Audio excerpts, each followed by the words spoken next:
Good evening to all, नमस्कार।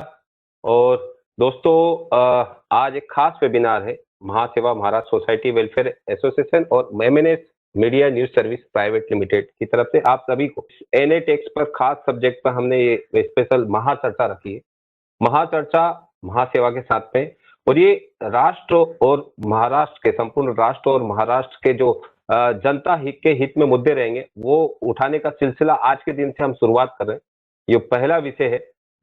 NA tax जो सालों से लिया जाता है हाउसिंग सेक्टर से, वो कितना जायज है, कितनी तरह से बोझ की तरह है, तो उस विषय पर हमारे साथ दिग्गज लोग मुंबई और महाराष्ट्र के लोग जुड़ चुके हैं। हाउसिंग फेडरेशन के तमाम लोग हैं, जो एडवोकेट हैं, एक्सपर्ट, वो लोग जुड़ चुके हैं। कुछ राजनीतिक के रिप्रेजेंटेटिव हैं, वो भी स्पेशल गेस्ट स्पीकर करके जुड़ेंगे। तो मैं आगे बढ़ते हुए आप सभी का स्वागत करते हुए दोस्तों मैं यही कहूंगा कि ये जो एनए टैक्स है, मैं आपको बता दूं कि एनए टैक्स 19 आजादी के बाद से 1979 से 1991 अलग अलग रेंज सर्कुलर के हिसाब से सरकार ने की। पहले 1.2% मार्केट वैल्यू रेडी रेकनर, फिर 1979 से 1991 से, और फिर 2000 से 2006 से 3%, और फिर उसके बाद आया 1.50%, और आज 2011 में इसको फिक्स किया है 2011 तक, 2006 से 2011 0.05% पर स्क्वायर मीटर। तो ये बड़ा ही दोस्तों आम आदमी से बाहर का सब्जेक्ट है। एनए टैक्स क्यों लिया जाता है हाउसिंग सेक्टर से, तमाम हाउसिंग सोसाइटी से, तो ये सर्कुलर्स वगैरह भी है। एक बड़ा ही महत्वपूर्ण सर्कुलर है जो फरवरी 2018 में, 5 फरवरी 2001 में सभी सर्कुलर्स की जिक्र भी किया गया है इसमें, और इसमें बताया भी गया है।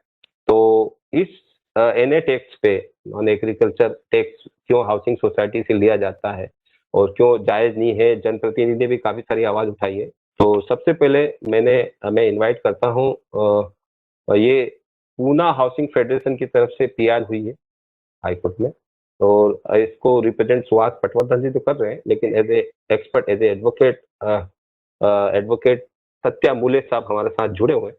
ये पीआर हुई है। सत्या जी, आपका स्वागत है। धन्यवाद दोस्तों, आप सबसे जुड़ के बहुत अच्छा लग रहा है। उपस्थित सारे मान्यवरों को मेरा प्रणाम, और सबको मकर संक्रांति और सारे अच्छे त्योहार जो आज के दिन है उसकी ढेर सारी शुभकामनाएं। आप सबसे जुड़ के फिर एक बार कहता हूं कि बहुत अच्छा लग रहा है। विषय बहुत बड़ा ज्वलंत विषय है, काफी सालों से चर्चा में रहा है। बहुत सारे पॉलिटिशियंस ने इसके ऊपर स्टेटमेंट्स किए हुए हैं, और आज की तारीख में बहुत सारी हाउसिंग सोसाइटीज बहुत बड़ी तकलीफ में है, क्योंकि उन्हें ये पता ही नहीं कि विषय क्या है। तो सबसे पहले हम ये विषय को थोड़ा आसान करके समझने की कोशिश करते हैं कि है क्या एनए टैक्स, कहाँ से शुरू हुआ, क्यों शुरू हुआ, किस लिए है, उसके पीछे के ऑब्जेक्टिव क्या थे और आज क्या है। एक जमाना ऐसा था कि भारत में अन्न धान्य की कमी हुई करती थी, और सरकार ये चाहती थी कि सारे किसान जो है वो अपनी जमीन पे एग्रीकल्चर करें और ना कि कोई और दूसरी एक्टिविटी करें। इसलिए वो टैक्स लगाया गया कि जो आप नॉन एग्रीकल्चरल एक्टिविटी अगर करते हो तो आपको एनए टैक्स भरना पड़ेगा। सरकार ये चाहती थी कि आप आपके एग्रीकल्चरल लैंड पे एग्रीकल्चर ही करो, क्योंकि देश में अनाज की कमी थी। एनए टैक्स आया, बट इसके पीछे और एक चीज थी, वो थी टैक्स लगाने की मेंटालिटी। सरकार को रेवेन्यू चाहिए था। ऑफ कोर्स ये सारी मेंटालिटी ब्रिटिश कालीन है, ना कि ये आजाद हिंदुस्तान में पैदा हुई है। यस, ऑफ कोर्स एमएलआरसी कोड ये 1960s में आया हुआ है, बट ये जो मेंटालिटी है ब्रिटिश कालीन। तो ये एनए टैक्स आया जरूर। फिर उसके बाद में हुआ क्या कि अगर आपको एग्रीकल्चरल लैंड कन्वर्ट करके नॉन एग्रीकल्चरल लैंड में आपको उसका यूज करना है तो टैक्स लगाना है, लेकिन उस लैंड का क्या जो प्रीडोमिनेंटली रेसिडेंशियल था।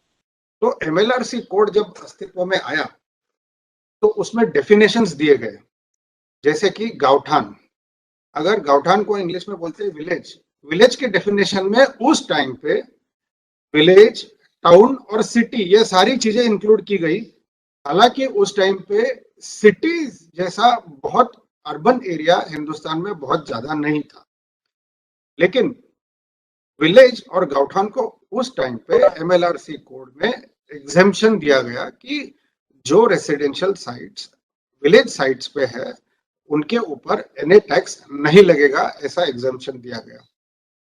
हुआ क्या, जैसे जैसे टाइम आगे बढ़ते गया, पॉपुलेशन इंक्रीज होते गया, इंडिया में townships, cities, in simple word urban areas ज्यादा ग्रो होती गई, अर्बनाइजेशन होते गया, और ये जो गांवठान विलेजेस थे उनकी बाउंड्रीज वर्चुअली एक्सपांड होती गई। तो हुआ क्या कि फॉर एग्जाम्पल पुणे में शिवाजी नगर गांवठान एक ऐसा गांवठान है, उसके अड़ोस पड़ोस में चारों ओर आबादी बढ़ती गई, रेसिडेंशियल कंस्ट्रक्शन बढ़ते गया, लेकिन वो गांवठान की एरिया जो गवर्नमेंट के रिकॉर्ड्स में है वो बढ़ी नहीं।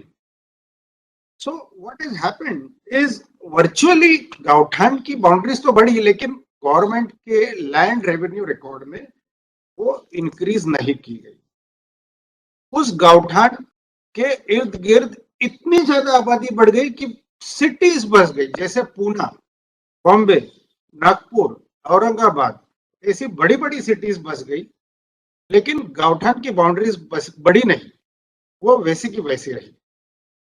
फिर इससे हुआ क्या, इवन टुडे आज की तारीख में भी जो रेसिडेंशियल साइट्स ऐसे गांवठान में है, फॉर एग्जांपल शिवाजी नगर है या बानेर है, या इवन इन मुंबई जैसे नरीमन पॉइंट है, नरीमन पॉइंट के कुछ हिस्सों को एनी टैक्स आज भी नहीं लगता। तो ऐसे सारे एरियाज को आज भी एग्जेम्पशन मिल रहा है, और उनके इर्द गिर्द जैसे कि दादर है, बांद्रा है, पुणे में बाकी सारे रेसिडेंशियल एरियाज है, उन सबको एनी टैक्स लग रहा है। जब ये लैंड कन्वर्ट किया गया नॉन एग्रीकल्चरल यूज में, उस टाइम पे लैंड ओरिजिनल लैंड ओनर्स ने प्रीमियम गवर्नमेंट को दिया any tax, one time any tax के स्वरूप में नजराना दिया, which is called as premium one time, और फिर वो जमीनें नॉन एग्रीकल्चर यूज में कन्वर्ट की। फिर वो जमीनें लैंड्स बिल्डर्स ने परचेज की, डेवलपर्स ने परचेज की, उनका हस्तांतरण हुआ, वहां पे कोऑपरेटिव हाउसिंग सोसाइटीज डेवलप हुई, वहां पे आज जो मिडिल क्लास पॉपुलेशन रह रहा है वो लोग रहने आए। और इतने सालों बाद बहुत सारी हाउसिंग सोसाइटीज को, मैं काफी सारी ऐसी हाउसिंग सोसाइटीज को जानता हूं कि वहां के रेसिडेंट्स को डिकेड्स के बाद, ऑलमोस्ट 10-15 सालों के बाद, जब वो अस्तित्व में आए उसके बाद पहली बार एनी टैक्स की नोटिस आई है। तो उन्हें ये पता भी नहीं है कि एनी टैक्स क्या होता है, एनी टैक्स उन्हें क्यों आ रहा है, और उन्हें एनी टैक्स क्यों भरना है। इससे ज्यादा अचंभे की बात यह है, हम सबने समझ लेना चाहिए कि ये रकम जो आ रही है, ये जो टैक्स की डिमांड जो आ रही है वो छोटी नहीं है। मैंने जो पीएल अपने Pune district cooperative housing societies और अपार्टमेंट फेडरेशन की तरफ से की है, उनमें जो नोटिस के सैंपल लगाए हैं, उनमें से कुछ सोसाइटीज को तो 35 लाख, 27 लाख ऐसे मोटी मोटी रकम की डिमांड आई है। अब ये सब लोग इतनी मोटी रकम कहां से भरेंगे? ये पीएल जो की गई है वो ना कि पुणे के लिए की गई है, ये पीएल एंटायर महाराष्ट्र के लिए की गई है। ये आप सब लोग ने पहली बार समझ लीजिए। सो हुआ क्या है कि लीगल एस्पेक्ट से अगर हम देखें तो प्रॉब्लम हमको अगर आइडेंटिफाई करना और लिस्ट डाउन करना है, तो आज की जो सिटीज है जैसे मुंबई, पुणे, कोल्हापुर, औरंगाबाद, नागपुर, जो भी है बड़ी बड़ी cities, urban areas and suburban areas in the state of Maharashtra, उनमें एक इनइक्वालिटी का प्रॉब्लम खड़ा हो चुका है। इनइक्वालिटी अपने इंडियन कॉन्स्टिट्यूशन में अलाउड नहीं है, प्रोहिबिटेड है। Under article 14 equality is guaranteed for all the citizens of India. और यहाँ पे हम देख रहे हैं एक ही सिटी में दो टाइप्स के क्लासिफिकेशन किए गए हैं लैंड के। एक है गांवठान और दूसरा है नॉन गौठान। तो देयरफॉर ये जो क्लासिफिकेशन है ये बहुत ही मैकेनिकल क्लासिफिकेशन है and it is not allowed. Constitution के आर्टिकल 14 के आधार पे ये इलीगल है। गौठान को एनी टैक्स एग्जम्पशन देना और उसके सराउंडिंग एरियाज को, हालांकि तो बाउंड्री है गौठान की और सराउंडिंग अर्बन और सबर्बन पॉपुलेशन की जो रेसिडेंशियल साइट्स है, मेनली आज की तारीख में जो कोऑपरेटिव हाउसिंग सोसाइटीज है, उनमें कोई फर्क नहीं है। तो ये जो इनइक्वालिटी है, आर्टिफिशियल इनइक्वालिटी, ये हमने हाईकोर्ट में चैलेंज की है।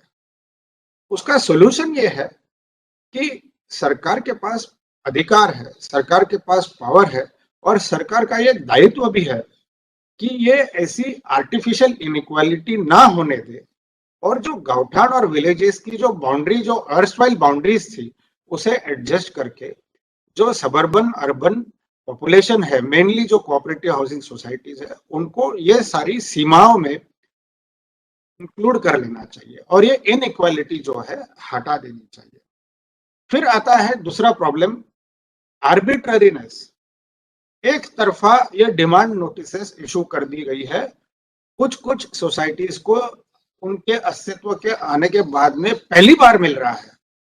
कोई कम्युनिकेशन नहीं किया गया, स्टेट गवर्नमेंट की तरफ से कोई अनाउंसमेंट नहीं की गई।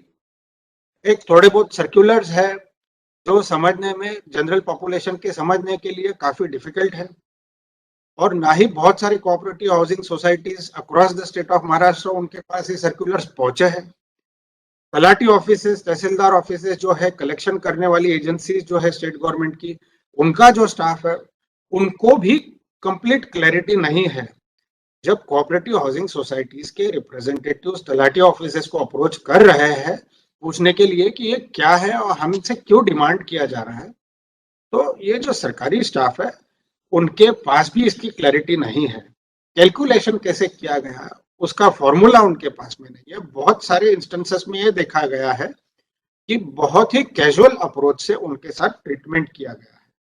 सबसे बड़ा इसमें प्रॉब्लम है आर्बिट्ररीनेस में कि ये रेट्रोस्पेक्टिव भी डाल रहे हैं अमाउंट्स। आज जिनको जो डिमांड नोटिसेस आ रही है उनको पिछले 10-10, 12-12 सालों से कैलकुलेशन करके अमाउंट्स मांग रहे हैं। इसमें सामान्य जनता का क्या दोष कि आपने कैलकुलेशन नहीं किए, आपने कम्युनिकेशन नहीं किया और आप 10 साल की एकदम 30, 35, 50 लाख अगर मांगने लग जाओगे, तो ये तो कोऑपरेटिव हाउसिंग सोसाइटीज के लिए एक इनइक्वालिटी और इनजस्टिस का मुद्दा तो हाई है, लेकिन ये आर्बिट्ररीनेस भी है। There has to be proper communication between the state and the population which is residing under the jurisdiction of Maharashtra state. तो उसके लिए सॉल्यूशन भी स्टेट गवर्नमेंट के पास में है। जो भी आपकी पॉलिसी है आप उसको पब्लिक कीजिए और सफिशिएंट उसका अनाउंसमेंट कीजिए ताकि कोऑपरेटिव हाउसिंग सोसाइटीज और सामान्य जनता, जो भी non cooperative housing societies, for example apartment condominiums है या फिर बंगलोज की सोसाइटीज है, उनको क्लैरिटी तो मिले कि क्या है। अगर क्लैरिटी आती है, उसमें कोई लीगल पॉइंट अगर इशू है, तो आज तक मुझे ये इस चीज की गारंटी है कि हजारों पिटिशंस हाईकोर्ट पहुंच चुके होते थे। बिकॉज ये क्लैरिटी नहीं है। हजारों लाखों कोऑपरेटिव सोसाइटीज को मैंने देखा है कि स्ट्रगल करते हो पिछले 1-2 सालों से कि कौन सा मुद्दा लेके हम स्टेट के पास जाए या हाईकोर्ट जाए, इसकी भी क्लैरिटी नहीं थी। परिस्थिति इतनी दयनीय है। सो कम्युनिकेशन तो स्टेट गवर्नमेंट ने करना ही चाहिए। फिर दूसरा प्रॉब्लम है नॉन ट्रांसपेरेंसी। अगर हम देखे जाए तो बहुत सारे डिमांड नोटिसेस जो आ रहे हैं, काफी सारे हैंड रिटन है, हाथ से कोई पेन से लिख के कोई कैलकुलेशन करके दे रहा है। वो किस आधार से कैलकुलेशन किया जा रहा है, किस अधिकार से कैलकुलेशन किया जा रहा है, इसकी कोई क्लैरिटी नहीं है। सो ट्रांसपेरेंसी, अगर टैक्स लेना है, आज हम इनकम टैक्स अगर सरकार मांगती है तो इनकम टैक्स से रिलेटेड हमें कितनी क्लैरिटी मिल जाती है। न्यूज़पेपर में, इकोनॉमिक टाइम्स में, बजट के टाइम पे इतनी सारी क्लैरिटी आ जाती है, टीवी पे उसका डिस्कशन होता है, सारे चार्टर्ड अकाउंटेंट्स को पता होता है, बहुत सारी डिटेल्स में उसके ऊपर डिस्कशन होता है। एनए टैक्स के बारे में भी सरकार ने कंप्लीट ट्रांसपेरेंसी देनी चाहिए कि हमारी पॉलिसी क्या है, हमें करना क्या है। 10 साल से अभी हमने डिमांड नोटिसेस नहीं इशू की है और अचानक से हम ऐसे डिमांड नोटिसेस इशू कर रहे हैं। हमारे कैलकुलेशन का फॉर्मूला क्या है, पीछे क्या था, अब क्या है और आगे जाके हम इससे क्या एक्सपेक्ट कर सकते हैं। सामान्य जनता को ये ट्रांसपेरेंसी तो चाहिए ही चाहिए, विदाउट विच लोग cooperative housing society 30 lakh 35 lakh 40 lakh कहां से लाके देंगे? ये बहुत बड़ी रकमें होती है। फिर हम कुछ बेसिक प्रिंसिपल्स ऑफ लॉ के बारे में डिस्कस करेंगे। आई बीइंग अ लॉयर, हम उसके ऊपर मैं ज्यादा फोकस करूंगा, बाकी सारे विषय तो आदि मान्यवर उपस्थित करेंगे ही करेंगे, उसमें मैं भी सहभाग लूंगा। देखिए कैसा होता है कि बेसिक प्रिंसिपल्स ऑफ लॉ के एक दो मुद्दे हमने डिस्कस कर ही लिए। आर्टिकल 14 में इक्वालिटी होती है। एक ही शहर में आप दूजा भाव कर रहे हो, गावठान जैसे नरीमन पॉइंट को एनी टैक्स एप्लीकेबल नहीं है, पुणे में शिवाजी नगर को एनी टैक्स एप्लीकेबल नहीं है, लेकिन rest of the Mumbai, rest of the Pune को एनी टैक्स आप चार्ज कर रहे हो। ये तो गलत है। आप सबको इक्वालिटी दीजिए, you put everybody on the same footing. This is number one. Supreme court ने काफी सारे डिसीजंस में ये कहा है, for the purpose of taxation similarly situated lands and properties have to be treated on equal footing, there cannot be discrimination। कोई दूजा भाव भेदभाव नहीं कर सकते सिमिलरली सिचुएटेड प्रॉपर्टीज में। यहाँ पे हम देख रहे हैं 100 मीटर के दूरी पे एक लैंड को, एक हाउसिंग सोसाइटी को एनी टैक्स है, दूसरे को नहीं है। ये कौन सा रूल होता है? ये किस टाइप की इक्वालिटी है? हम वी आर इन ईयर 2022, हम मुगल के जमाने में नहीं है, ब्रिटिश काल में नहीं है, हम आजाद हिंदुस्तान में है। हम ये कैसे एक्सेप्ट करें? ये हम एक्सेप्ट नहीं कर सकते। सुप्रीम कोर्ट ने ये काफी समय पे रिएटरेट किया हुआ है। फिर अगर सरकार को क्लासिफिकेशन ही करना है, सरकार को टैक्स लगाने का अधिकार है, वरना सरकार कैसे चलेगी? यस, सरकार टैक्स लगाने का अधिकार रखती है, कॉन्स्टिट्यूशन में उसके प्रोविजंस है, लेकिन सरकार टैक्स लगाने के मामले में इनइक्वालिटी नहीं कर सकती। सबको समान तरीके से टैक्सेशन होना चाहिए। तो अगर टैक्सेशन ही करना है, हम ये नहीं कह रहे कि आप पूरी तरह से एनी टैक्स हटा दीजिए। हाँ, हम सिर्फ ये कह रहे हैं कि आपको अगर क्लासिफिकेशन करना है तो आपको रीजनेबल क्लासिफिकेशन करना है, ना कि आप 50-50 मीटर के दूरी के अंतर पे एक सोसाइटी को एनी टैक्स और दूसरे सोसाइटी को एनी टैक्स से एग्जम्पशन। उसमें कोई रीजनेबल क्लासिफिकेशन नहीं है। रीजनेबल क्लासिफिकेशन का डॉक्ट्रिन सुप्रीम कोर्ट ने काफी सारे केसेस में, including various high courts, including Bombay high court ने रिएटरेट किया हुआ है कि ऐसा क्लासिफिकेशन मंजूर नहीं है, और अगर है तो वो रीजनेबल रीजंस पे होना चाहिए। तो अगर क्लासिफिकेशन करते हैं तो वो बेसिस उसका रीजनेबल होना चाहिए। आगे जाके हम ये भी कहते हैं कि एमएलआरसी कोड पूरा के पूरा गलत नहीं है। हमारा पूरा एमएलआरसी कोड के ऊपर ऑब्जेक्शन नहीं है, लेकिन एमएलआरसी कोड के कुछ जो प्रोविजंस है वो आउटडेटेड है। एमएलआरसी कोड के जो प्रोविजंस, जैसे कि हमने कहा सेक्शन 123 में गावठान का जो प्रोविजन है कि उसके ऊपर टैक्स, एनी टैक्स एग्जेम्पशन है, लेकिन उसके सराउंडिंग एरिया जो अर्बन एरियाज में आते हैं उनको नहीं। ये आउटडेटेड प्रोविजन है। स्टेट के पास अधिकार है कि ये उसे अमेंड करे, ना कि ये इनइक्वालिटी को आगे बढ़ावा दे। ये स्टेट का वेलफेयर ऑब्जेक्टिव बनता है कि अगर नजर में आ रहा है, अगर वेरियस हाउसिंग सोसाइटीज ने और फेडरेशन ने अगर स्टेट को रिप्रेजेंटेशन दिया है, तो स्टेट की ये वेलफेयर रिस्पॉन्सिबिलिटी बनती है कि ये इनइक्वालिटी को कैप्चर करे और उसे इस एमएलआरसी कोड से अमेंड करके हटाए। सरकार को ये करने से कोई नहीं रोक रहा है। सरकार ने करना चाहिए with the objective of amend करनी तो दूर की बात। सेक्शन 122 में कलेक्टर्स को पावर दिए हुए हैं कि जो गावठान विलेजेस है उसकी जो बाउंड्रीज है उसे वो हर साल एडजस्ट कर सकते हैं, और जब भी जरूरत पड़े तब भी एडजस्ट। कितने सालों में कितने गावठानों की बाउंड्रीज एडजस्ट की गई, इसका रिकॉर्ड अवेलेबल नहीं है, आसानी से मिलता नहीं है।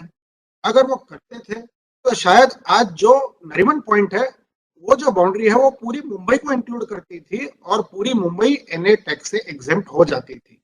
क्यों नहीं? होना भी चाहिए, क्योंकि जब एनए टैक्स वन टाइम भर के उस लैंड को नॉन एग्रीकल्चरल में कन्वर्ट कर दिया है, उसका बेसिक ऑब्जेक्टिव ये था कि उसे रेसिडेंशियल पर्पस में यूज करना है।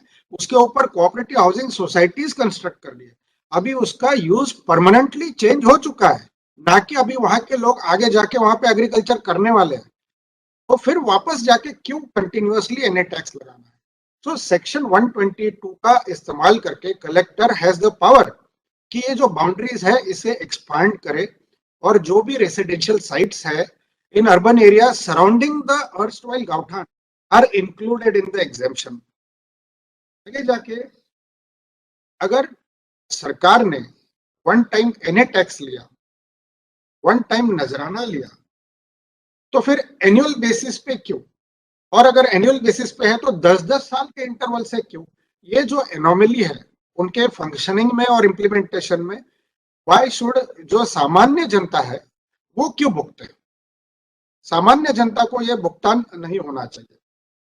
फिर एक बहुत महत्वपूर्ण मुद्दा आता है, यह है कि ये जो रेसिडेंशियल साइट्स है अर्बन एरियाज में, जो कि वो विलेज या गांवठान एरियाज के सराउंडिंग है, और अभी जाके बहुत शहर, बड़े शहरों के रूप में अभी प्रस्तापित हो चुके हैं, ये सारे रेसिडेंशियल साइट्स अभी कॉरपोरेशन या म्युनिसिपल काउंसिल के अंतर्गत आते हैं। तो ये जो कोऑपरेटिव हाउसिंग सोसाइटीज है और रेसिडेंशियल साइट्स है, अपार्टमेंट कॉम्प्लेक्सेस है, ये सारे प्रॉपर्टी टैक्स भी भर रहे हैं म्युनिसिपल कॉर्पोरेशन को और म्युनिसिपल काउंसिल को, जहां जहां एप्लीकेबल है। तो फिर एनए टैक्स क्यों? क्या सरकार चाहती है या क्या सरकार अपेक्षा करती है कि हम इस जमीन पे अभी भी एग्रीकल्चर करें, और हम नहीं कर रहे इसलिए हमें एनए टैक्स लगाना जायज है? ये सोच तो मैं कहता हूं कि मुगलों के जमाने की है, ब्रिटिश कालीन है। ये सोच बदल देनी चाहिए और सरकार ने इस प्रॉब्लम की तरफ बहुत ही अर्जेंटली ध्यान देना चाहिए। बिल्कुल बिल्कुल सही फरमाया सत्या जी, बिल्कुल सही। ये अंग्रेजों के टाइम का, बिल्कुल अंग्रेजों के टाइम का वो है। हाँ जी जी, फाइनल मुद्दा मैं कह रहा हूं कि टू समराइज दिस, कि ये जो रेसिडेंशियल साइट्स है ये डेवलपमेंट प्लान के अंतर्गत भी आती है।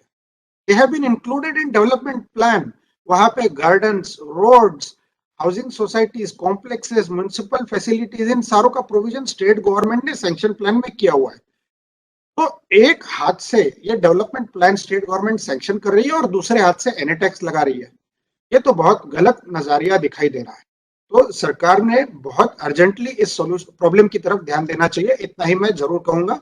बाकी सारे जो है, बाकी मान्यवर भी है, वो भी पेश करेंगे। जब कोई जायज मुद्दा मेरी तरफ से होगा मैं मेंशन करूंगा। बिल्कुल बिल्कुल सत्या जी, आप जुड़े रहिए, बिल्कुल आपकी जरूरत है और आप हमारे साथ हैं।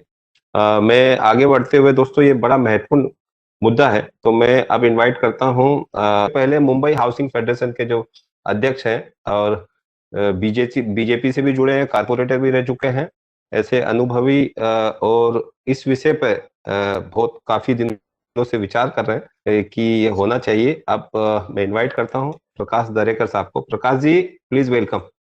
नमस्कार। खरं तर राज्य सरकारने मराठी पाट्या लावण्याला मान्यता दिली, त्याचबरोबर महाराष्ट्र आहे, मराठीमधून कारभार चालला पाहिजे।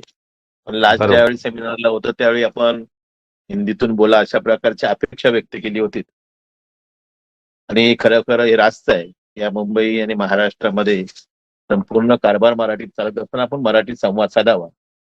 खरं तर महाचर्चा महासभा के साथ या कार्यक्रमात एनए टॅक्स संदर्भात भेडसावणाऱ्या मुंबईसह महाराष्ट्रातील गृहनिर्माण संस्थांना मार्गदर्शन करण्यासाठी आजच्या या आयोजित कार्यक्रमात उपस्थित, मला वाटतं थोड्याच वेळामध्ये महाराष्ट्र राज्याचे माजी कॅबिनेट मंत्री आणि ज्यांनी गृहनिर्माण चळवळीसाठी सातत्यानं आपल्याला सहकार्य केले असे आमदार आशिषजी शेलार साहेब उपस्थित आहेत।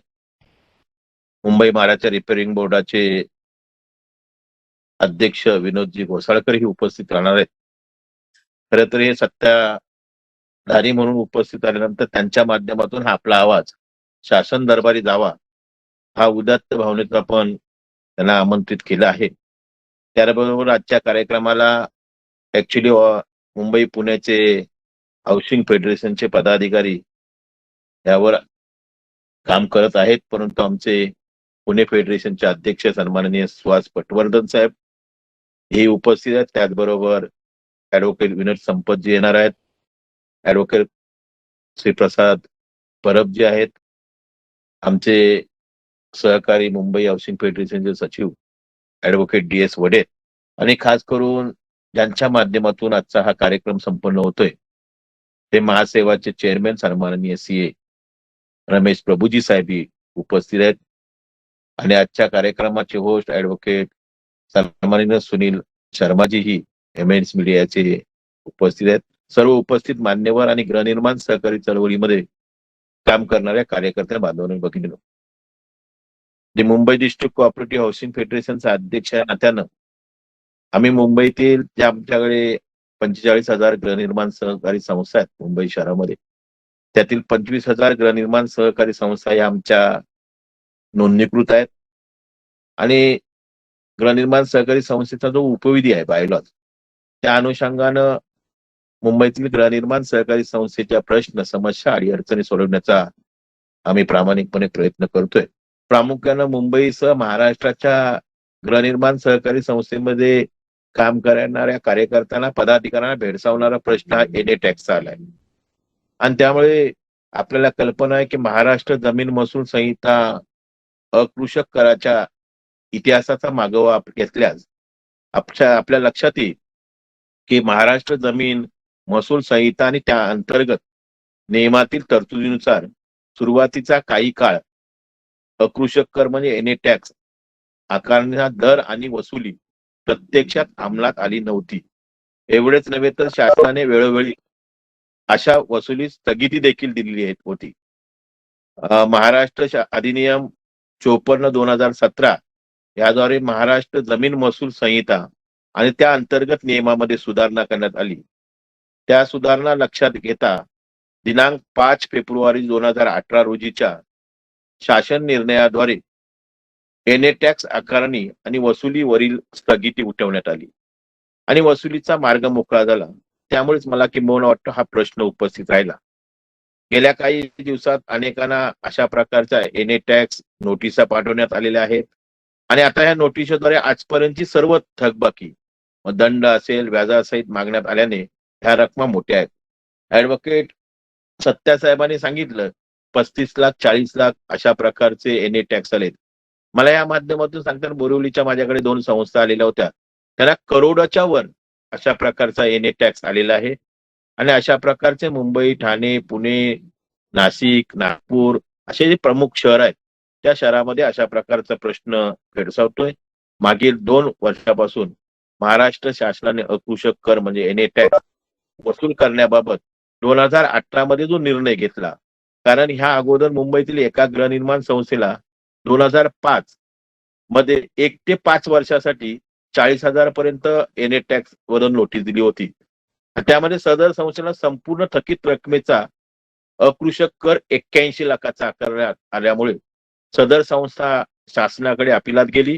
तेव्हापासून अकृषक कर वसुलीवर स्थगिती देण्यात आली होती.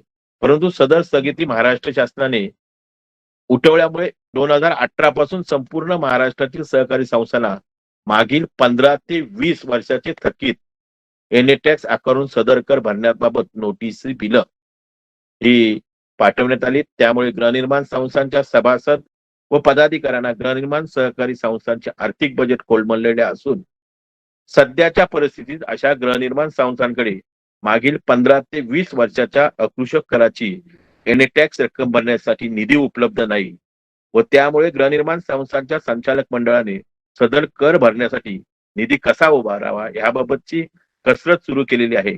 सदर शासनाने आकारलेला जो अकृषक NA टॅक्स प्राथमिक दृष्ट्या असंयुक्तिक वाटतो. वास्तविक सध्याच्या महाराष्ट्राची भौगोलिक परिस्थिती बघता मुंबई असेल, ठाणे असेल, पुणे असेल, नागपूर असेल, औरंगाबाद असेल तसेच इतर जिल्ह्यांच्या मुख्यालयाच्या ठिकाणी मोठ्या प्रमाणावर गृहनिर्माण सहकारी संस्थांची नोंदणी झालेली आहे. गृहनिर्माण सहकारी संस्थांच्या सभासदांकडून त्या संस्थांच्या सामायिक जागेतील वीज बिल असेल, इतर जी बिल सभासदांनी संबंधित आहेत, तसेच मेंटेनन्स मागील सामायिक बिल असतील, सामायिक पाणी बिल असेल, सभासदांकडून मेंटेनन्स स्वरूपात आकारले जाते व दर वर्षाची संस्थेचे अंदाजपत्रक त्यांच्या एकंदरीत भौगोलिक परिस्थितीवर अवलंबून असते व तेवढाच पैसा गृहनिर्माण सहकारी संस्थांच्या सभासदांकडून मेंटेनन्स स्वरूपात आकारले जाते. अशा परिस्थितीत शासनाकडून आकारण्यात आलेल्या मोठ्या प्रमाणात अकृषक कराची म्हणजे एनए टॅक्स रक्कम भरणे गृहनिर्माण सहकारी संस्थांना शक्य होत नाही.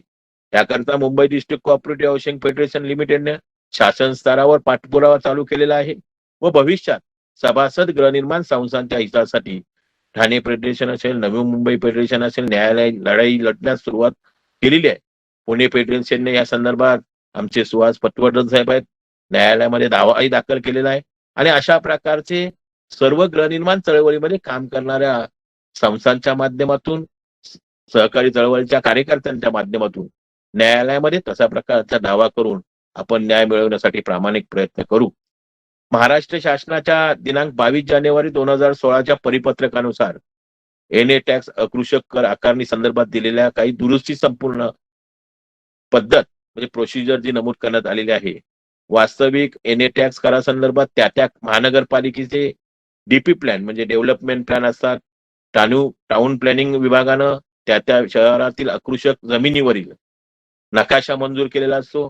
त्यावेळी कृषक म्हणजे ऍग्रिकल्चर जमिनीचे रूपांतर नॉन ऍग्रिकल्चर जमिनीमध्ये केले जाते.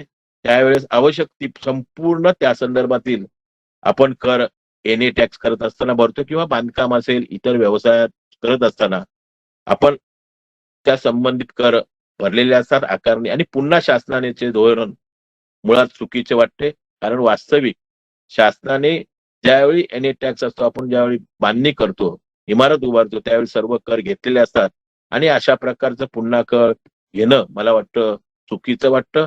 वास्तविक शासनाचा रेव्हेन्यू वाढवण्यासाठी जरी हा निर्णय घेतलेला असेल तरी शहरी विभागात राहणाऱ्या जनतेचा विचार केला नाही. यामागील 15 ते 20 वर्षाच्या थकीत अकृषक कर जो एनए टॅक्स आहे चा भूदंड सर्वसामान्य जनतेवर लादलेला आहे. सदर बाब ही नियमबाह्य व चुकीची वाटते. यासाठी आपण सर्व संस्थांच्या पदाधिकाऱ्यांनी आपण प्रामाणिकपणे प्रयत्न करणार आहोत. विशेषतः सध्याचा कोरोना टाळेबंदी या पार्श्वभूमीवर मोठमोठ्या थकीत रकमा एकदम भरणं हेही वैयक्तिक व्यक्ती आणि सोसायट्यांना जड जाणार आहे हे स्पष्ट आहे. सद्यस्थिती आणि शासन स्तरावरील गतकाळातील धरसोड लक्षात घेता हा अकृषक कर एनए टॅक्स वसुलीबाबत शासनाने काही सवलत आणि काही मुदत देणं जास्त संयुक्तिक आणि योग्य वाटतं. कोणत्याही शासनाच्या उत्पन्नाच्या साधनापैकी एक महत्वाचे साधन म्हणजे जमीन महसूल होय. जमिनीचा वापर आणि जमिनीच्या वापरातील बदल अशा विविध मार्गांनी शासनास महसूल मिळत असतो. शेतसारा आणि अकृषक कर हा देखील त्याचाच एक भाग.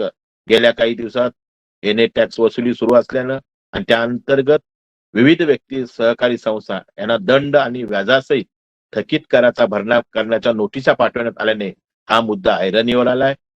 लाखो तर आहेत पण करोडच्या घरातही अशा प्रकारचे एनए टॅक्स भरण्याच्या रकमा आल्यामुळे गृहनिर्माण सहकारी चळवळीमध्ये राहणाऱ्या सभासदांना मोठा प्रश्न उपस्थित कोविडच्या पार्श्वभूमीवर उभा राहिलेला आहे.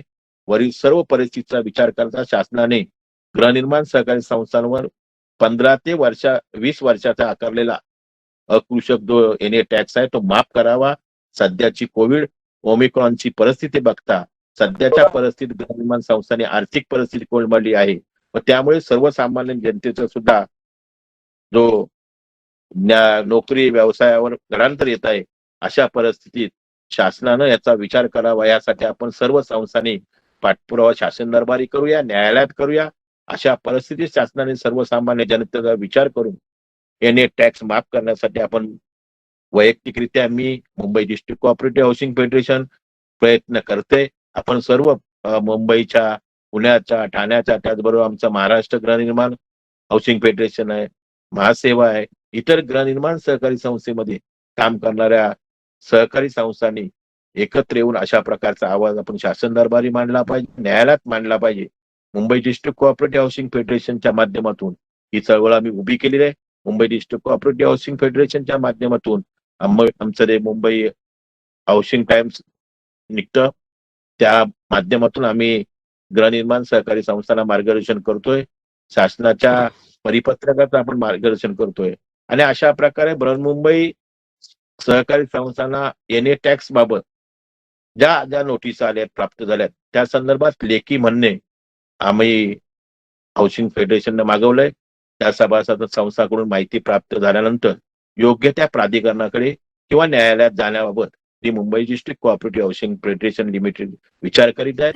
आणि तशा प्रकारचाच मुंबईतील आणि महाराष्ट्रातील गृहनिर्माण सहकारी संस्थांना एनए टॅक्सचा जो प्रश्न भेडसावतोय त्या समस्यापासून वाचवण्यासाठी आपण ह्या माध्यमातून सेमिनारच्या माध्यमातून सर्व गृहनिर्माण सहकारी चळवळीमध्ये काम करणाऱ्या संघटनांनी एकत्र यावा, शासन दरबारी आवाज उठवावा, संबंधित प्राधिकरणाकडे आवाज उठवावा आणि त्यासाठी लागणारं संपूर्ण ताकद आणि सहकार्य एक गृहनिर्माण सहकारी चळवळीचा कार्यकर्ता म्हणून मी आणि माझी Mumbai district cooperative housing federation आपल्या सोबत राहील अशा प्रकारचा विनम्र शब्द देतो.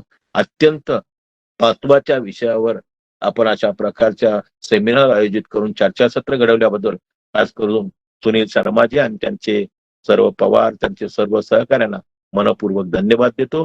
आणि अशा पद्धतीनं आपण आज सेमिनारच्या माध्यमातून न थांबता येणाऱ्या भविष्यामध्ये न्यायालयाचे दरवाजे ठोठावावे लागले तरी आपण कायद्याच्या चौकटीत बसून शासन दरबारी अशा प्रकारचा पाठपुरावा करू अशा प्रकारची अपेक्षा व्यक्त करतो. पुनश्च एकदा सगळ्यांना मनपूर्वक धन्यवाद देतो आणि ह्या चळवळीमध्ये आपण सर्वांनी झोकून देऊन काम करावं अशा प्रकारची विनम्र अपेक्षा तुमचा एक सहकारी म्हणून करतो. जय हिंद, जय महाराष्ट्र. धन्यवाद. खूब खूब धन्यवाद, आभार प्रकाश दरेकर जी। दोस्तों आगे बढ़ते हुए ये जो एनए टैक्स है ये बड़ा ही महत्वपूर्ण है दोस्तों। जहां पे हाउसिंग सोसाइटी पूना हो, मुंबई हो, 35 लाख का जो बैलेंस है आउटस्टैंडिंग है, एक बड़ी चीज होती है कोविड-19, ओमिक्रॉन और ये सब परिस्थिति में, और सालों का पुराना और जो जायज है वो चीज, जैसे कि इक्वलिटी नहीं है। सबसे बड़ा अच्छा मुद्दा उठाया सत्या मुल्ला जी ने, बताया है कि इक्वलिटी, समानता जो होनी चाहिए वो कहीं असमान है। तो यहाँ पर फिट ही नहीं बैठता है कि असमान चीज है तो कैसे इसका कैलकुलेशन करेंगे, कैसे लोकतंत्र में फिट बैठेगी, तो क्योंकि भेदभाव वाली चीज है। तो ये बिल्कुल ही न्याय उचित नहीं है, और इसमें न्यायालय में ही गए हैं तो निश्चित ही इसका सहारा है। और डिजिटल के माध्यम से तो हम इसका अपोज करते हैं, विरोध करते हैं, लेकिन फिजिकल आगे कोरोना का सुधार आया तो सरकार के समक्ष, मंत्रालय के समक्ष आजाद मैदान में भी बैठना पड़े तो उसके लिए हम सब साथ होंगे। आपका धन्यवाद। अब आगे बढ़ते हुए मैं चाहूंगा हमारे साथ सुहास पटवर्धन साहब, जो इस पीआईएल के सूत्रधार हैं, Poona housing federation, Poona cooperative housing federation के प्रेसिडेंट है। सुहास जी, आपका स्वागत है। माझे सहकारी श्री प्रकाशजी दरेकर यांनी सगळे मुद्दे मांडलेलेच आहेत। त्याचप्रमाणे आमचे जे ऍडव्होकेट आहेत पुण्याच्या सत्यामुळे, जे सुप्रीम कोर्ट, हायकोर्ट सगळीकडे अपेअर होतात, त्यांच्याद्वारे त्यांनी संपूर्ण कायदेशीर प्रक्रिया अतिशय थोडक्यात समजून सांगितली आणि सोप्या भाषेत समजून सांगितली। त्यामुळे त्याचं रिपिटेशन करणार नाही, कारण आपल्याला कल्पना आहे की गेले 3-4 वर्ष सातत्यानं आपण हा एनए किंवा बिगर टॅक्सची हा मुद्दा सातत्याने सरकार दरबारी मांडतोय। आपण पूर्वीचे जे महसूल मंत्री होते, कारण हा रेव्हेन्यूचा विषय आहे, पूर्वीचे जे महसूल मंत्री बाळासाहेब थोरांना पर्सनली भेटून दिलं होतं, मुख्यमंत्र्यांना निवेदन दिलं होतं। त्यानंतर जेव्हा गव्हर्नमेंट बदललं तेव्हा चंद्रकांत दादा पाटील किंवा फडणवीस साहेबांना प्रत्यक्ष भेटून निवेदन दिलं होतं। प्रिन्सिपली सगळे मान्य करतात की हा ओल्ड डेटेड कायदा आहे, आमच्याकडे यंत्रणा नाहीये वगैरे वगैरे वगैरे। सध्याचे देखील रेव्हेन्यू मिनिस्टर, पण सरकारला पैसे पाहिजेत ही वस्तुस्थिती आहे। पण हे जे कालबाह्य झालेले कायदे त्याच्यात सुधारणा व्हायला पाहिजे। जसं अर्बन लँड सेलिंग आपण नंतर रिडल्जंट झालं तो काढला, त्याप्रमाणे जे ब्रिटिशांच्या जमान्याच्या वेळेत हे कायदे जे आता त्याच्यात सुधारणा व्हायला पाहिजे, त्यात ट्रान्सपरन्सी यायला पाहिजे, पारदर्शकता पाहिजे। काय प्रकारचे टॅक्स देतोय मी, रेसिडेन्शियल झोन मध्ये राहतोय, महानगरपालिकेचा कर देतोय, तर त्यावेळेला मला 2 कर, 1 घर आणि 2 कर अशा पद्धतीने होता का म्हणे, ही आमची भूमिका आहे। त्यामुळे आम्ही हे Maharashtra housing federation, Pune housing federation आणि सगळ्यांनी चर्चा केली। पुणे हाऊसिंग फेडरेशन हे नेहमीच या सातत्याने लीड घेत असतं। आपल्याला कल्पना आहे की पूर्वी पार्किंग आणि जो टेरेसचा विषय होता मुंबईतला केस, त्याला सुप्रीम कोर्टात देखील आम्ही इंटरेस्टेड पार्टी म्हणून जॉईन झालेलो होतो। आता डीम कन्व्हेन्स हा डायरेक्ट 12 वर्षांनी होण्यासाठी आपण हे मोठे अनेक विषय आहेत। मी तुमचं अभिनंदन करतो की तुम्ही आम्हाला संधी दिली। आपण सगळे बरोबरच कोऑपरेटिव्ह मध्ये काम करतोय, सहकारात काम करतोय, प्रभू साहेब, बाकीच्या सगळ्या डिस्ट्रिक्ट फेडरेशन। आणि एवढंच नाही तर हा एनए विषय हा इंडस्ट्रीला पण लागू आहे, त्याप्रमाणे शाळा कॉलेजला लागू आहे, क्लबला लागू आहे, मॉल्सला लागू आहे, त्याप्रमाणे हॉटेल्सला त्यांचे जे असोसिएशन त्यांनाही आम्ही अपील करतोय, त्यांना भेटतोय की हे कायमस्वरूपी याच्यात ट्रान्सपरन्सी पाहिजे। आम्हाला, मी त्याच्यासाठी कर भरतोय, मला माहिती पाहिजे, गावठाणी तुम्ही एक्सटेंड करत नाही, मी रेसिडेन्शियल झोन मध्ये राहतोय, त्यामुळे मला एक घर आणि 2 घर लागता कामा नये अशी आमची भूमिका आहे. आणि मला खात्री आहे की बाकीच्या सगळ्या फेडरेशन बरोबर आमची चर्चा झाली. Already Maharashtra housing federation, Thane housing federation आणि यांनी आमचा ठराव पास केलेले आहेत आणि ते आपल्या PI ला जॉईन होतील. प्रभू साहेबांनी पण संमती दिली. त्यांच्या फॉर्मॅलिटी सगळ्या डिस्ट्रिक्ट फेडरेशन पूर्ण करून, तसं वडेर साहेब किंवा यांच्याशी आमची चर्चा झाली, दरेकर साहेब झाले, प्रत्येक डिस्ट्रिक्ट फेडरेशन आपापल्या मॅनेजिंग कमिटीमध्ये चर्चा करून या आमच्या PI ला जॉईन होतील याची मला खात्री आहे. आणि अंतिम जे आपलाच आहे ते मला माहिती आहे. अपार्टमेंट विषयी पण हा मोठा प्रश्न. म्हणजे पुणे हाऊसिंग फेडरेशन हे पहिलं फेडरेशन आहे की जे आम्ही पुणे डिस्ट्रिक्ट कोऑपरेटिव्ह हाऊसिंग त्यांचे रिप्रेझेंटेटिव्ह म्हणून झालेलो आहोत.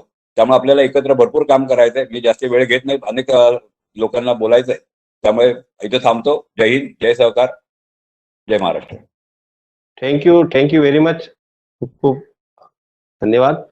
मैं आगे बढ़ते हुए मैं इसमें इनवाइट करता हूं श्री प्रसाद परब साहब, एडवोकेट श्री प्रसाद परब साहब जुड़े हुए हैं, जो डायरेक्टर हैं Maharashtra housing federation, cooperative housing federation के, और इन तमाम हाउसिंग सोसाइटी की जो इश्यूज बड़े अवेयर करते हैं, एजुकेट करते हैं। इनके काफी सारे लेक्चर्स अलग अलग प्लेटफॉर्म पर चढ़ते हैं।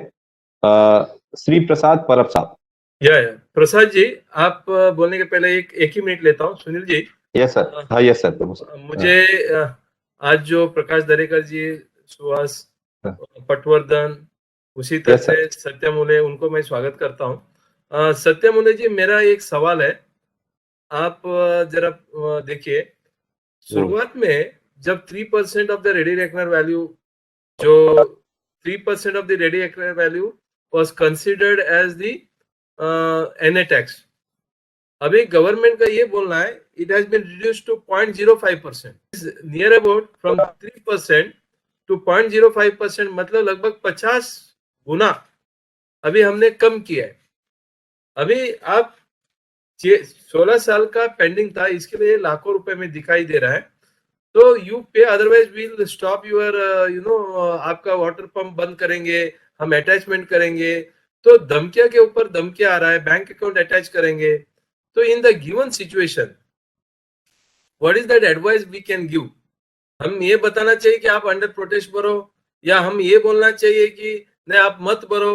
हमको क्या करना चाहिए? क्योंकि वो सोसाइटी तहसीलदार के ऑफिस से जब पैसा लोग आते हैं, वो चिटकाते हैं, तो बहुत डर रहे हैं।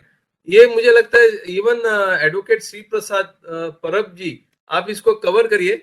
यदि जरूरी पड़ा तो वडेर साहब और अपना जो सत्यमुले जी, उसको ज्यादा प्रकाशित करिए। Thank you very much.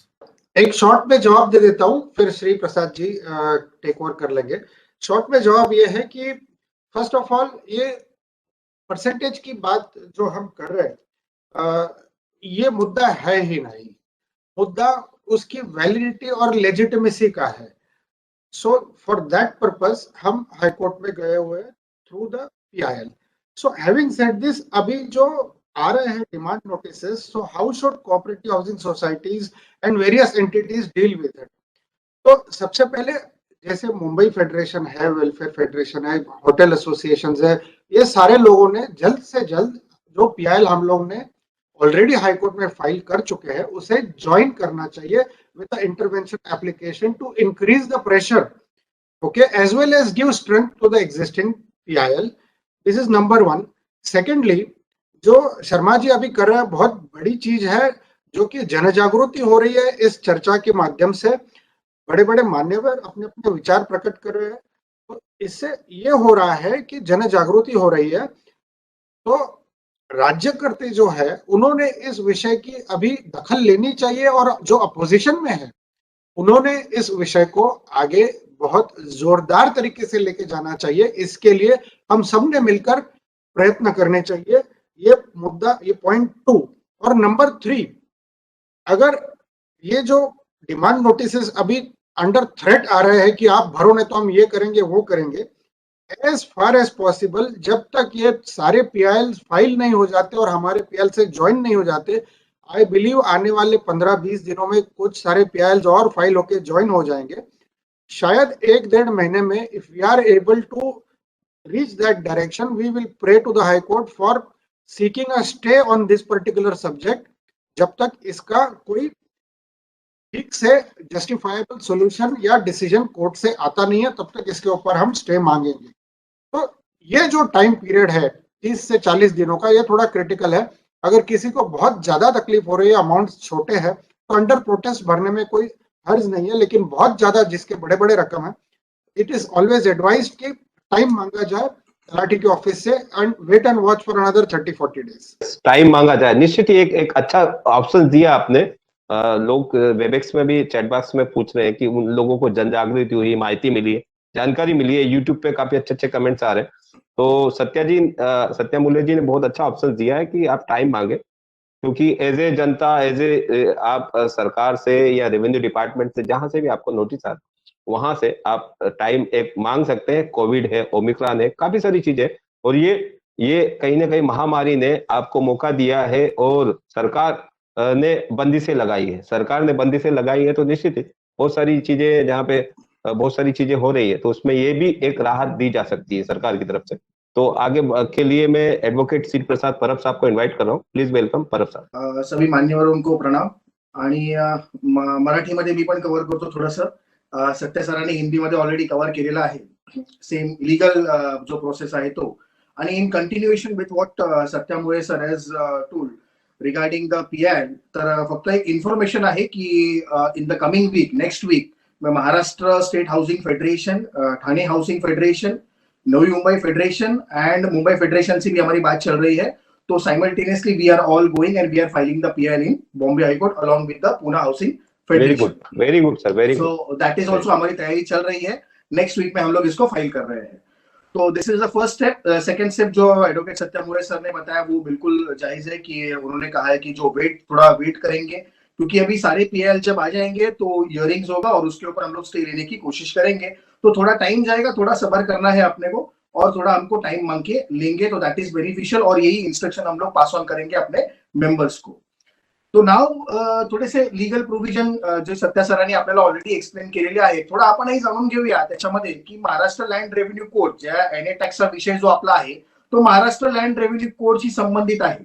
आणि मग महाराष्ट्र लँड रेव्हेन्यू कोड मध्ये काही प्रोव्हिजन्स जे आहेत, म्हणजे उदाहरणार्थ मग सेक्शन 2 मध्ये जे डेफिनेशन मध्ये काही प्रोव्हिजन्स आहेत जे आपल्याला पाहावे लागतील, थोडं हायलाइट बघावं लागेल. आणि मग सेक्शन 2 मध्ये मगाशी सत्य सरांनी सांगितलं गावठण आणि विलेज. मग सेक्शन 2च्या सब क्लॉज 10 मध्ये तिथे दिलेलं आहे गावठण आणि विलेज काय आहे. आणि मग मगाशी विलेजचं डेफिनेशन सांगितलं. गावठणची जर आपण हिस्ट्री बघायला गेलो तर गावठणचा इतिहास सांगतो की जिथे कॅटल्सना एकत्र केलं जायचं सकाळी ग्रेझिंगला जायच्या अगोदर, so that is called gaothan area. म्हणजे तो रेसिडेन्शियल पूर्वी होता का? जो स्टेटचं म्हणणं आहे की गावठण आणि विलेजला आम्ही एक्झेम्प्ट केलेलं होतं नॉन ऍग्रिकल्चरल टॅक्स मध्ये. का एक्झेम्प्ट केलं होतं? कारण तिकडे पूर्वीपासून लोक राहत होती आणि इतर जो एरिया आहे that you have develop to a non agricultural area, म्हणून तुम्हाला एनए टॅक्स लावतायत. पण मग गावठण एरिया जो होता तो रेसिडेन्शियल नव्हता. तो जर आपण त्याचा इतिहास बघितला तर तिथे ग्रेझिंगसाठी एकत्र केलं जायचं गायीन आणि तिकडनं गायी पुढे घेऊन जायच्या ग्रेझिंगसाठी. मग ह्या एरियाला देखील तुम्ही एक्झेम्प्ट केलेला आहे. सेक्शन 2 सब क्लॉज 10 मध्ये गावठण आणि विलेजची डेफिनेशन दिलेली आहे. त्यानंतर दोन पावला पुढे जर आपण चाललो तर सेक्शन 2 मध्ये सब क्लॉज 12 जो आहे तो सांगतो होल्ड द लँड. आता इकडे एक गंमत आहे. आपण प्रत्येक ठिकाणी जर आपण प्रॉपर्टी कार्डवर बघितलं किंवा आपल्या 7/12चे उतारे बघितले तर इथे कोणी मालक म्हणून संबोधलं जात नाही. इथे आपण ऑक्युपंट आहोत. म्हणजे सेक्शन 2 सब क्लॉज 12 सांगतो होल्ड द लँड. जो लॉफुली ऍक्च्युअल पोझिशन मध्ये असतो तो होल्ड करतो लँडला. आणि सेक्शन 2च्या सब क्लॉज 23 मध्ये ऑक्युपंटची डेफिनेशन दिलेली आहे. म्हणजे जो holder of the land in actual position of unalienated lands, जो होल्ड करतो, जो जागेवरती राहतो, त्याला ऑक्युपंटची संबोधना दिलेली आहे. म्हणजे 7/12चा उतारा जरी तुम्ही बघितलं तर तिथे दिलेला आहे भोगवाटादार. कुठेही मालक अशी संबोधना केली जात नाही, कारण स्टेट सांगतं I am the owner of the land. ज्या वेळेला लँड एक्विजिशन आहे त्यावेळेला तुमची जागा जी आहे ती मी घेऊ शकतो. थोडक्यात ती आमचीच जागा आहे. मग आपल्याकडे कोऑपरेटिव्ह हाऊसिंग सोसायटीमध्ये पण एक कन्सेप्ट आहे ओनरशिप आणि वर्सेस आपण मेंबरशिपचा ऑक्युपन्सी बोलतो, जिथे आपण बोलतो की we are not the owner of the flat. जर आपल्या cooperative housing society tenant co partnership housing सोसायटीचा मुद्दा जर आपण घेतला तर तिथेही आपण सांगतो की आपले ऑक्युपंट आहोत, जो ऑक्युपन्सी राईट आहे. आणि मग ह्या मुद्द्याला पुढे आपण जर घेऊन घेतलं ऑक्युपन्सी मध्ये पुढे जर आपण घेऊन चाललो तर मग पुढे सेक्शन 39 मध्ये सांगितलेलं आहे की जे ऑक्युपंट आहे त्यांना लँड रेव्हेन्यू भरणं आहे आणि म्हणून स्टेट जे आहे ते आपल्याकडनं लँड रेव्हेन्यू कलेक्ट करतं. पण मग आपल्यासाठी म्हणजे मगाशी सत्यामुळे साहेबांनी सगळे विषय जे कव्हर केलेले आहेत इक्वालिटी संदर्भातले ते सगळे फुल व्हॅलिड आहेत. त्या व्यतिरिक्त काही विषय आहे तो फक्त आपण हायलाइट करायचा प्रयत्न करूया आणि बाकीच्या मान्यवरांकडे आपण मग चर्चेला सुपूर्द करूया. तर मग ह्या व्यतिरिक्त आपल्याकडे काही इम्पॉर्टंट सेक्शन जे आहेत ते आहेत सेक्शन 42 आणि सेक्शन 44. तर सेक्शन 42 मध्ये सांगितलेलं आहे permission for conversion of the land. जर तुम्हाला ऍग्रिकल्चरल लँड जी नॉन ऍग्रिकल्चरल करायची असेल तर तुम्हाला कलेक्टरची परवानगी घ्यावी लागते असं सेक्शन 42 नी सांगितलेलं आहे. आणि ती प्रोसिजर कशी असते ते प्रोसिजर सेक्शन 44 मध्ये सांगितलेलं आहे लँड रेव्हेन्यू कोडच्या. पण यामध्ये पण आपल्याला 2 अमेंडमेंट ज्या झाल्या होत्या त्या आपल्यासाठी इम्पॉर्टंट आहेत की सेक्शन 44 कॅपिटल ए जो आहे 1994 ची अमेंडमेंट आहे त्यामध्ये लिहिलं होतं की बोनाफाईड इंडस्ट्रियल यूज असेल किंवा इंटिग्रेटेड टाउनशिप असेल तर तुम्हाला ही प्रोसिजर फॉलो करायची गरज नाहीये. कारण इंडस्ट्रियल ऍक्टिव्हिटी किती दिवस थांबून राहणार आहे. आपल्या महाराष्ट्रामध्ये परमिशनला बराच काळ निघून जात होता आणि म्हणून ती अमेंडमेंट 44A ची आली होती. आणि त्याचप्रमाणे 2014 मध्ये 42A जो आहे तो अमेंड केला गेला. कॅपिटल ए जो आहे 42 कॅपिटल ए आणि लँड रेव्हेन्यू कोडचा सेक्शन 42 कॅपिटल ए सांगतो की permission for the conversion of agriculture to non agricultural land situated in the area of development plan as per the MRTP act इथे तुम्हाला परमिशनची गरज नाही. सेक्शन 42 कॅपिटल ए सांगतो की जिथे स्टेटनी टाउन प्लॅनिंग ऍक्टिव्हिटीज मध्ये एंटर करून MRTPच्या ऍक्ट प्रमाणे डेव्हलपमेंट प्लॅन जो आहे तो आकारलेला आहे आणि डेव्हलपमेंट प्लॅन मध्ये त्यांनी हे संबोधलेलं आहे की हा रेसिडेन्शियल झोन आहे, हा इंडस्ट्रियल झोन आहे, हा कमर्शियल झोन आहे. तर या केसमध्ये जे आतमध्ये फ्लॅट घेऊन तिथे बिल्डिंग आपण कन्स्ट्रक्ट करतो त्यावेळेला आपल्याला जाऊन कन्व्हर्जन करावं लागत नाही कारण कन्व्हर्जन हे ऑलरेडी केलेलं आहे. मग आपण तिकडे फक्त जो NA टॅक्स आहे वन टाइम NA टॅक्स आहे मगाशी सत्यामुळे साहेबांनी सांगितल्याप्रमाणे कन्व्हर्जन टॅक्स आहे, प्रीमियम्स आहेत, हे सगळं आपण भरणा करतो. पण मग ह्या सिच्युएशन आपण ह्या केसशी कसं रिलेट करूया तर ह्या केसमध्ये आपण असं रिलेट करणार आहोत की हे कन्व्हर्जन कोणी केलं. आता आपण अर्बन एरियाज आणि नॉन अर्बन एरियाज मध्ये बोलतो तर अर्बन एरियाज म्हणजे जिथे प्रामुख्याने कॉपरेटिव्ह हाऊसिंग सोसायटीचा हा विषय चाललेला आहे. कॉपरेटिव्ह हाऊसिंग सोसायटी या अर्बन सिटीज एरियामध्ये आहेत आणि तिकडे जो डेव्हलपमेंट प्लॅन केला होता तो स्टेटनी केला होता. स्टेटनी सांगितलं होतं की हा रेसिडेन्शियल झोन आहे. आम्ही येऊन असं म्हटलं नाही की ऍग्रिकल्चरल लँडचं नॉन ऍग्रिकल्चरल कन्व्हर्जन करा. स्टेटनी कन्व्हर्जन केलेलं आहे. आम्ही येऊन त्या लँड मध्ये रेसिडेन्शियल वसाहत जी आहे ती उभी केलेली आहे स्टेटच्या सांगण्यावरून. आणि मग जर स्टेटनी सर्व केलेलं आहे तर मग आमच्यासाठी त्या कन्व्हर्जनसाठी NA टॅक्स का भुर्दंड पडावा, नॉन ऍग्रिकल्चरल टॅक्स आम्हाला का लावण्यात यावं. तर हा मुद्दा जो आहे तो देखील आम्ही आपल्या PL मध्ये इन्कॉर्पोरेट करणार आहोत. जो सेक्शन 42 कॅपिटल ए चा जो मुद्दा आहे तो मुद्द्यावरती. आणि मग सर्व मुद्दे जे आहेत ते मोळे साहेबांनी ऑलरेडी कव्हर केलेले आहेत. इक्वालिटी संदर्भात तो मुद्दा जो आहे तो प्रामुख्याने आपला राहणारच आहे. आणि त्याच अनुषंगाने त्यांनी मगाशी ऑलरेडी सांगितलेलं आहे की कॉपरेटिव्ह सोसायटीजनी थोडासा पेशन्स धरावा. आपण सून जे आहे ते PIL फाईल करून त्याच्यामध्ये स्टे प्राप्त करण्याची आपण पूर्ण प्रयत्न करत आहोत.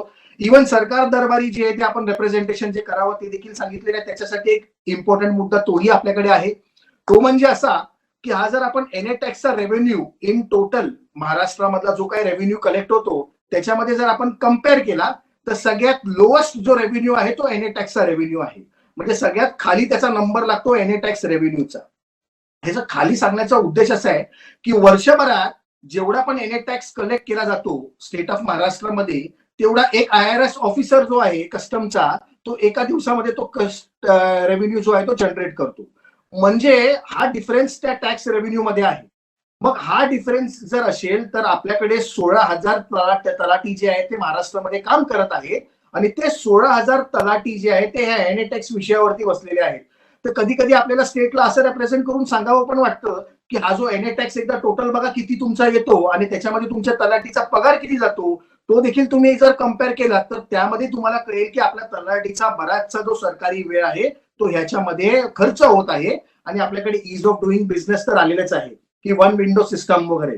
मग त्यासाठी आपण मगाशी मोळे साहेबांनी सांगितलं, पटवर्धन साहेबांनी, दरेकर साहेबांनी सांगितल्याप्रमाणे प्रॉपर्टी टॅक्स जर आपण ऑलरेडी भरतच आहोत मग डबल टॅक्सेशनकडे परत आपण कन्वर्ट करत आहोत का आपल्याला? तर हा सगळा विषय आपण रिप्रेझेंटेशन जे आहे ते स्टेटकडे पण करणार आहोत एक साईडला, आणि एक साईडला पीएल जी आहे ती देखील आपण मूव्ह करणार आहोत. या अनुषंगाने थोडीशी माहिती जी आहे ती आम्ही शेअर केली. आता इतर मान्यवरांना पण आपण संधी देऊन त्यांचं पण मार्गदर्शन ऐकूया. परब साहब खूप खूप धन्यवाद, आभार। आनंद Gupta ji, builder association of India एक ऐसी संस्था है, बहुत जूनी और पुरानी संस्था है। आनंद जी बोले, जब वडील साहब अपना ऑडियो ऑन करके रखें आप। आनंद गुप्ता जी, मास्क हटा लिया उन्होंने पूरी, हाँ बिल्कुल बिल्कुल सावधानी रखना जरूरी है। आनंद जी, ये जो विषय पर आपने पूरा शुरू से जुड़े हुए आप सुना आपने, आप बिल्डर एसोसिएशन ऑफ इंडिया, जो एक कॉन्ट्रैक्टर्स बिल्डर्स तमाम जो रियल एस्टेट में लगते हैं, उनसे पुरानी एक संस्था है, पूरे देश भर में फैली हुई है, इसकी ब्रांचेस है, आप जुड़े हुए, क्या कहेंगे इस विषय पर आप? मेरा एक ही कहना है कि ये जो एनए कलेक्शन का जो मामला है, ये इससे गवर्नमेंट ऑफ महाराष्ट्र को कोई खास रेवेन्यू मिल नहीं रहा है। इसके अलावा there is a lot of absurdism, कहीं पर लगाया है कहीं पर नहीं लगाया है, क्यों लगाया है, किसी को कोई इसका पूरा समझ नहीं आ रही है। सेकंड थिंग, इसके पीछे जो पूरी मशीनरी लगी हुई है उसका स्टाफ पे ही इतना ज्यादा है कि इस रेवेन्यू को कलेक्ट करने का कोई औचित्य नहीं है। मुझे ऐसा लगता है कि जितने भी महानगर पालिकास हैं, नगर पालिकास हैं, या जिनको ऑलरेडी डेवलपमेंट प्लान अप्रूव हो गए हैं, जिनको वहां पर इसको सेपरेटली लगाने से न गवर्नमेंट को फायदा हो रहा है, न रेसिडेंट को फायदा हो रहा है, और हम बेकार में एक अनफ्रूटफुल एक्सरसाइज कर रहे हैं। मुझे ऐसा लगता है इसके ऊपर गवर्नमेंट ऑफ महाराष्ट्र, हमारे दूसरे सहयोगी ने जो बताया, पर्टिकुलरली परब साहब ने, कि ये जो 42A सेक्शन है, 42AA सेक्शन है। वडील साहब, आपकी आवाज आ गई है, आप रुकिए, आनंद जी को पूरा करिए। आनंद जी, यस। शायद ये जो 42A है, ये हम सभी लोगों को इस बात से शायद रिजॉल्व करा सकता है, यदि हम इसका कानूनी स्वरूप में इसको जरा पेश करें, और यदि सभी के हित में ये इन्हें निकल सकता है। धन्यवाद आनंद जी, आप जुड़े हमारे साथ में। अभी मैं वडील साहब को इनवाइट करता हूँ। वडील साहब, ऑडियो अनम्यूट करें अपने आप को।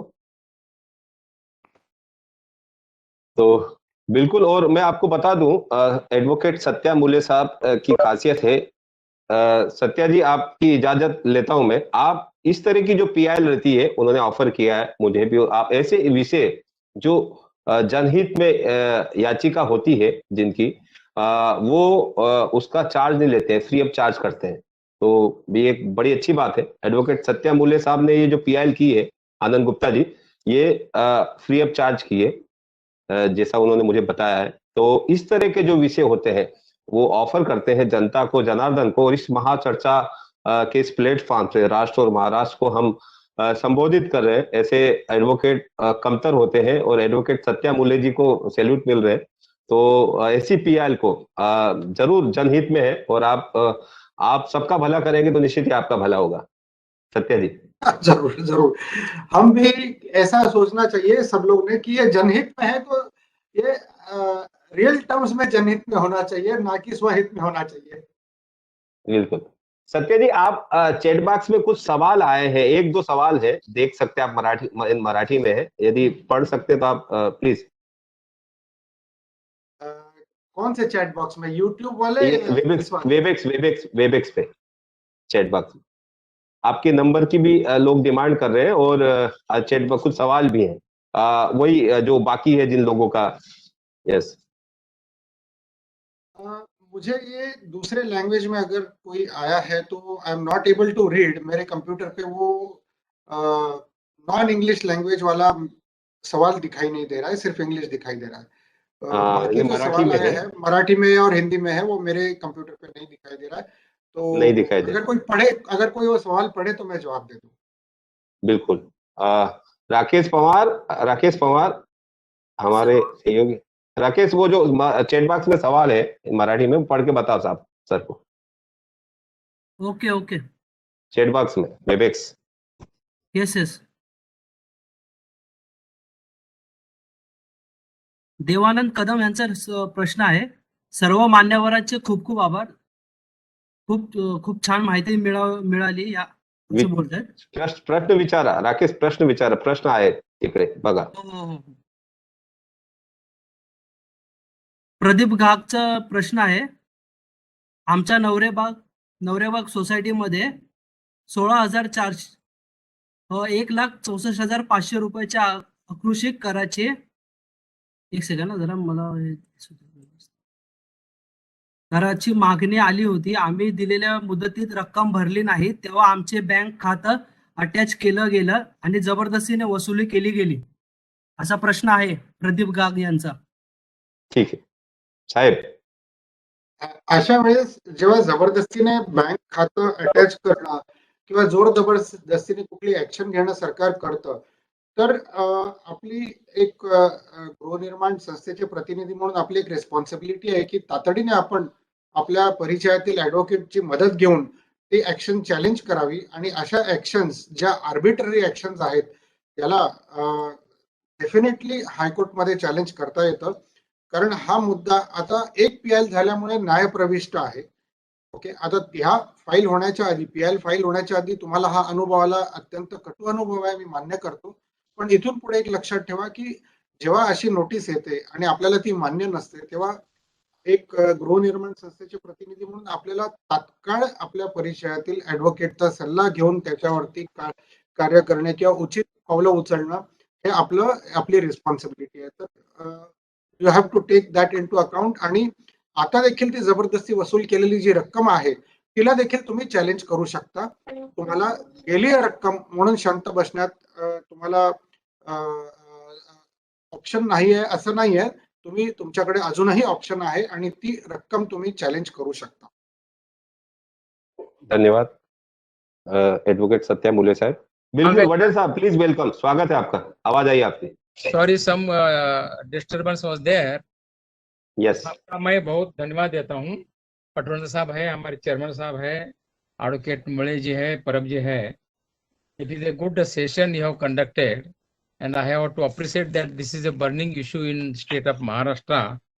I will raise 2-3 issues. Particularly, NA tax is the tax on the agricultural land. Once the agricultural land is converted into non-agricultural, that time it is levied agricultural tax. Once the tax is levied, thereafter some charges are fixed over there for the use of the land for non-agricultural land only. Now, if you go to the criteria, if you go to the scenario, once the agricultural land is converted into non-agricultural and the buildings are constructed thereon and the societies are paying the NA tax several years. Since now it seems that अभी ऐसा मालूम पड़ा कि 10-10, 15-15 साल, 20-20 साल का एक ही दफा वो क्लेम कर रहे हैं. जैसे मुले साहब ने बोला कि बाय राइटिंग, हैंड राइटिंग में लिख रहा है.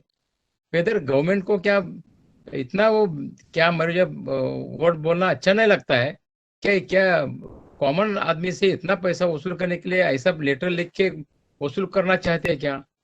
कि एक हाउसिंग सोसाइटी में रहने वाले लोग बहुत कॉमन पर्सन्स है और इनके पास से पैसा वसूल करने के लिए उनका पंप रूम अटैच कर रहे हैं, बैंक अकाउंट सील कर रहा है. ये तो बहुत बुरी बात है. बिफोर दैट कोई भी ऐसा ड्रास्टिक एक्शन लेने के पहले they should intimate to the society. Society is not the कोई रिजर्व बैंक नहीं है, कोई बैंक नहीं है कि उसके पास पैसा पड़ा है. उनका 15-20 साल का बैलेंस शीट फाइनल हो गया है. There is no any provision to pay the NA tax. Once upon they have paid the NA tax. अभी 20 साल का 10 साल का NA tax पेमेंट करने के लिए उनका कोई नोटिस आता है 15 लाख दे दो, 20 लाख दे दो. There is no provision in the society. इसी हालत में सोसाइटी को जब भी उनका बैंक अकाउंट सील होता है, उनका पंप रूम सील अटैच हो जाता है, तो it is the better to make the complaint to the police station. और पुलिस स्टेशन में कंप्लेंट करके उसमें कोई रास्ता है क्या वो भी देखना पड़ेगा, क्रिमिनल ऑफेंस उनके ऊपर फाइल करके. If they want to seal my land, if you want to seal my pump room, if they want to seal my bank account, there must be some provision in the NA tax. On a sudden they can not seal my bank account and pump rooms. इसके बारे में भी मैं मुले साहब से request करता हूँ कि they should not take such action, drastic action against the society. We are the common persons. So हमारे चेयरमैन दरेकर साहब ने बोला है, we have prepared to go intervene in the application. Suhas Patwardhan साहब ने जो PL फाइल किया है उसमें हम इंटरव्यू हो रहा है, और we will be together, Maharashtra federation, Thane federation, Mannavi Federation, Mumbai Federation, and we will fight against this procedure what the government has adopted into recovering the process, recovering the any taxes and all these things. It is really unjustified to the common public, and if necessary, if required, we will call the public peoples to come together and we will make agitations against the government also for this process what they have adopted in this one. तो मैं आपको शुक्रिया गुजार करता हूं कि मुझे बोलने का मौका दिया, and this is my views that we should be, हम तो व्हाइट कॉलर के लोग हैं, सोसाइटी में रहने वाले लोग तो व्हाइट कॉलर के लोग हैं। आप देखो, टैक्सी वाले देखो, रिक्शा वाले देखो, ट्रक वाले देखो, ये सब जब एजिटेशन में चले जाते हैं, मास में जाते हैं, तब we should not come forward to take an agitation against the government. तो ऐसा भी कोई एक तरीका निकालो कि we should take this issue in the hand and we have to make the agitation against the government of Maharashtra, and they should not take drastic steps against the societies on a sudden. ये मेरा request है। और इसके बारे में very well done, good step mister Wader, आपने जो step उठाई है कि हम भी साथ में आएंगे, मुंबई हाउसिंग फेडरेशन भी इस PIL के साथ में। Very good sir. Number of societies will come out and they will take into the Azad Maidan or to the government of Maharashtra. Very good. Try. Definitely. Thank you very much. बिल्कुल। Thank you very much. और जब तक corona है, जब तक हम digital पे इस पे लोगों को जोड़ेंगे, लोगों को जागृति करेंगे। आप वडेर साहब से, सत्या मुले साहब से, सीताराम राणे जी से, सुहास पटवर्धन साहब से, दरेकर साहब से, और सभी जितने हमारे साथ, श्री प्रसाद परब साहब, जो भी लोग जुड़े हुए हैं, पार्टिसिपेंट जो जुड़े हैं वेबएक्स से, यूट्यूब पे जुड़े, इस लिंक को ज्यादा से ज्यादा शेयर करें, इस वीडियो को ज्यादा से ज्यादा शेयर करें और लाइक करें। दोस्तों, ये जो मुहिम है हमारी, कैसा लगा आपको? यूट्यूब पे आप कमेंट्स करें, हमें हमारे व्हाट्सएप पे मैंने आपको नंबर दिया है, सत्या मुले जी साहब का नंबर मिला आपको, तो आप यहाँ पर कमेंट्स करें और इस मुहिम से जुड़े। ये आपकी मुहिम है, जनता की मुहिम है, इसीलिए तो जनहित में याचिका और ये PIL हुआ, एनएटेक एक बड़ा मुद्दा है, और ये जितना पुराना है उतना ही आपको फाइट करनी पड़ेगी। इस तरह की लाइन के साथ में आप सभी का शुक्रिया, धन्यवाद। और मैं यही कहूंगा, सत्या मुले साहब 1 मिनट में आप अपना कंक्लूडिंग स्पीच दें। शर्मा जी, बहुत बहुत धन्यवाद। धन्यवाद, उन्होंने अपने अपने विचार रखे और सबके विचार बहुत जायज है, प्रश्न बहुत ज्वलंत है। मुझे आप सबसे जुड़ने का मौका मिला, उसके लिए मैं शर्मा जी का धन्यवाद देता हूँ। सबको सुनने को मिला, सबका धन्यवाद। यस, हम ये लड़ाई अभी शुरुआत है, बहुत पुराना विषय है। ऑफ कोर्स, जैसे शर्मा जी ने कहा, लड़ाई भी उतनी पावरफुल, ताकतवर रहेगी, और सब मिलके अगर हम लड़ेंगे तो उसमें जरूर हमें यश मिलने के अच्छे अवसर है, और जल्दी से जल्दी हम इसमें यश प्राप्त करेंगे, इसकी हम प्रार्थना करते हैं, ताकि सारी सर्वसामान्य जनता को इससे सॉल्यूशन मिले और सबका समाधान हो। ये कह के मैं सबका फिर एक बार धन्यवाद कहता हूँ। जय हिंद, जय महाराष्ट्र। धन्यवाद, जय हिंद, जय महाराष्ट्र। सुहास पटवर्धन साहब, एकच मिनिट ऍड करतो की फॉर्च्युनेटली लास्ट वीक मध्ये आपल्याला कल्पना आहे की आता केंद्रामध्ये पण सहकार खातं निर्माण झालंय, आणि आपले जे केंद्रीय गृहमंत्री आहेत ते अमित शहाकडे ते कोऑपरेटिव्ह डिपार्टमेंट आहे, आणि ते फॉर्च्युनेटली 8-15 दिवसापूर्वी पुण्यात आले होते, आणि वैकुंठ मेहता इन्स्टिट्यूटमध्ये आम्हाला काही लोकांनी त्यांनी बोलवलेलं होतं, आणि त्याचे प्रिन्सिपल सेक्रेटरी त्यांच्याकडे पण मी आणि आपले जे प्रसाद हे आम्ही ऍडव्होकेट यांच्या आमचे एक्सपर्ट डायरेक्टर आहेत, त्यांच्याबरोबर आम्ही परब साहेबांबरोबर आम्ही त्यांना सगळ्या विषयांवर प्रेझेंटेशन दिलंय। लास्ट वीक मी दिल्लीला पण गेलो होतो, तेव्हा आमचा नॅशनल कोऑपरेटिव्ह हाऊसिंग फेडरेशनला पण सांगितलं की इतर स्टेटमध्ये पण हीच परिस्थिती आहे, त्यामुळे हा नॅशनल इश्यू पण आहे, पण स्टेटचा असल्यामुळे, रेव्हेन्यू स्टेटला असल्यामुळे आपल्याला स्टेटला गेला पाहिजे, पण हा जसा अर्बन लँड सीलिंग वगैरे नॅशनल लेवलचे इश्यू आहेत त्यासाठी पण आम्ही प्रयत्न केला, नॅशनल लेवल पण आपल्याला सपोर्ट मिळतोय। धन्यवाद।